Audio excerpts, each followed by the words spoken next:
Step right up, folks. You're now entering It's a Circus, where parenting isn't always a show-stopping act, but it's certainly entertaining. I'm your host, Elsa, here to prove that no one really knows what they're doing, and that's perfectly fine. Let's have some real conversations, peel back the layers, and remind you that you're never alone in the madness.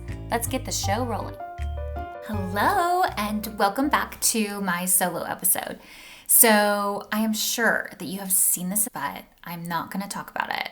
And that is that toxic mom group that all the celebs are talking about. And I don't want to talk about it. I mean, I do want to talk about it, but I don't want to talk about it because why? And also what it got me thinking is, why don't we just talk about how we go out into the world and meet each other? Because as somebody who has moved around quite a bit, and specifically with kids, have moved a couple times, I do have a strategy for meeting friends. And if you find yourself wanting to seek out new friends due to a change in location, a quote-unquote toxic group, whatever the case is, hopefully here's some fun tips. Also, I think when you think about community and building community, we have heard this over and over again, and I don't think it's I don't think anyone's really going to fight you on this, but this motherhood journey is never meant to be alone. And so finding people in your network, finding community, continuing to seek out community, I think is such a positive thing for any phase of parenthood. But, you got to do what you got to do. And what I will say is, if you don't feel celebrated in the circle that you're in, you do need a new circle. And I promise you can find them.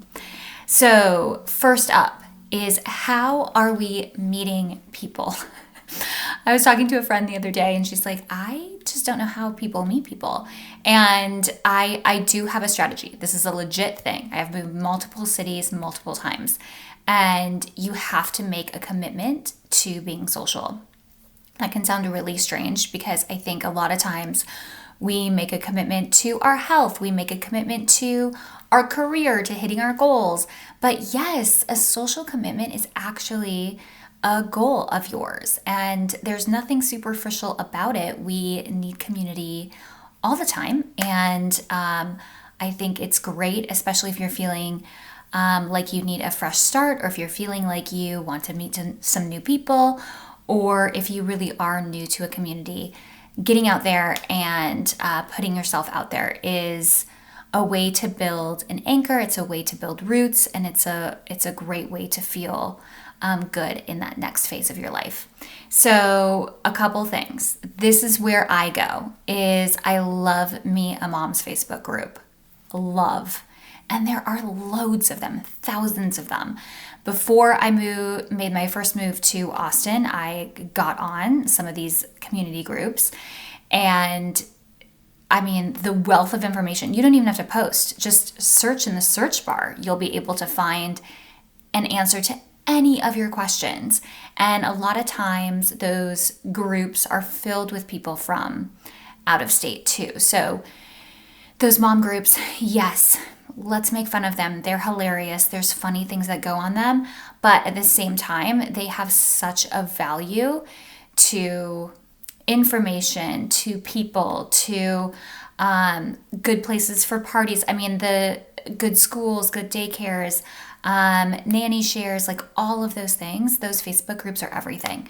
In Austin specifically, that's where I found our part-time nanny.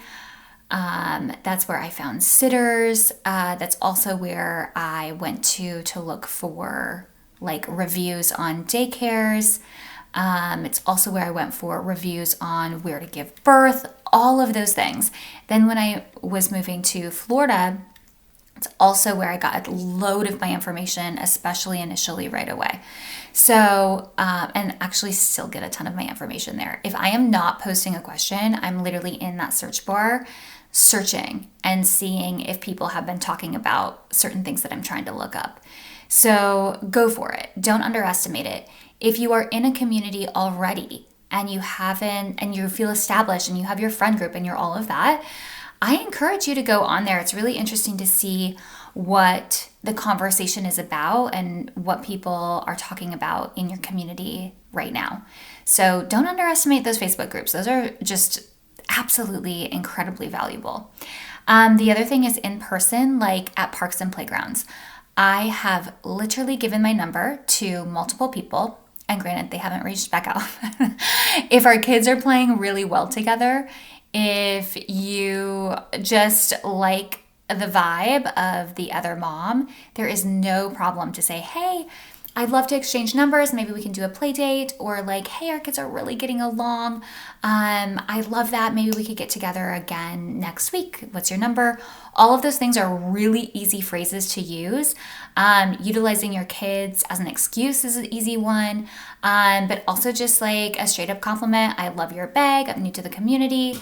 Would you want to bring your kiddos back for like another play date? Something easy, simple, neutral zone. No one's going to each other's house. It's easy peasy. The worst thing they can say is no, which can totally happen, and that is completely fine. Another good place that I love meeting people is at indoor playgrounds too. There's a little bit of a different vibe there. It can be a little bit more intimate. And that has been, one of my like all-time favorite group of women I met by just like an everyday fluke. I happened to be at an indoor play place. This woman happened to be at an indoor play place, and we got connected, and this is one of the favorite groups of people that I am a part of now.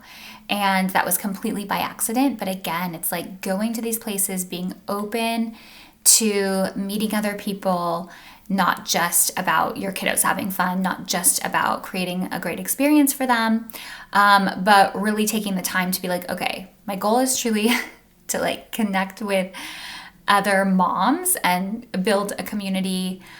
Being open to that is just absolutely wonderful. And then this one can take some time, but birthday parties have been just such a win to find like-minded people. And they're great. I think I have met quite a few mamas that I really enjoy hanging out with that we met at a birthday party.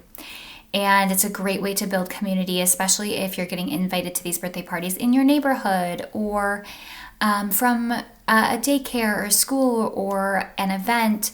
I think a birthday party, we're always kind of like, oh my gosh, is anyone gonna come? So I think just that innate support of showing up when people invite you is just so powerful. And then to return the favor is always a good one. So these are some simple ways to meet some people. I think, though, coming in with the mindset of being open, I said this in one of my Conver solo episodes, is just like saying yes to everything. And when you think about making like expanding your social circle, or expanding your like mama friend circle, or expanding your kids' social circle, one of the things that I really live by is you say yes to everything. Not because it will always work out, literally, not because it will, but oftentimes that yes that you have will get you closer to finding that circle. So many times from a social perspective, the times that I've said yes aren't because I'm like super jiving with this person necessarily, but because that person's person or adjacent person is somehow, that's where I find the vibe. So just say yes to everything, being open to anything. It's okay if things don't work out. It's okay if it's awkward. It's okay if like you realize, ooh, that's not the friend that I want. That's fine. Who you meet along the way, you're also saying yes to. And oftentimes we don't know who that person is going to be. But you're saying yes to like a maybe, and then that yes can fulfill a bigger yes on that journey. So just having that mindset and being open to, anything goes, anything is possible is really valuable when we're starting to build that community. I think the other thing is, and it's right along in that vein, is you don't have to have big expectations. This doesn't mean that this is going to be your ride or die for life. This doesn't mean like you're going to have the same depth of a relationship that you have with like your childhood friends. I think it's just being open to whatever fits for that moment. And then no expectations. You don't have to always think that like, oh my gosh, this is like where I'm stuck. I'm going to be here forever. Or this, has to be my ride or die. Or this friend, doesn't work for me. So again, having just some realistic expectations, coming into the opportunity with a really positive mindset and a yes mindset, and then realizing that you can meet people wherever you are. If you're stuck at home and you have a moment on social media, get on those Facebook groups. If it's just like, looking through the search bar and finding people that way, great. If it's literally posting a post that's like, hey, new to the area, looking for mama friends, who's open to that? Or who has transferred from this area? Would you guys want to meet up? I mean, there's so many easy, casual ways to start a conversation with somebody and seeing if that will bring you to your yes. So, in the vein of what's out there in the algorithm and people talking about their toxic mom group for whatever reason, I am here to tell you, you don't have to be in that group. You don't have to feel those feelings. If you're not feeling celebrated and you're not feeling welcome, it's time to start fresh and anew, and you absolutely can do that. And you have the tools to do that. And I just encourage you to think openly and know that there is somebody out there that is also seeking you and also seeking a new community as well. So good luck with that. We are not meant to do it alone, and we are meant to be celebrated wherever we go. So that's it.